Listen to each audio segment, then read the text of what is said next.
Hello, boys and girls. How are you? Fine, excellent. Today we are going to continue learning capital letters. Here we go. Open your book on page number 77, language. Page number 77, language, capital letters. Days of the week, months of the year, and holidays also begin with a capital letter. Examples: I take piano lessons on Mondays. Her birthday is in January. My favorite holiday is Easter.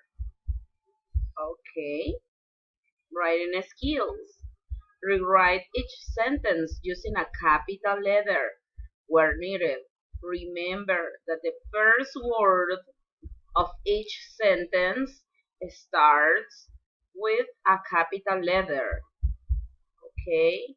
If you have any questions, let me know by email or by platform. Have a nice day. And remember, you can do it. Bye. Bye bye.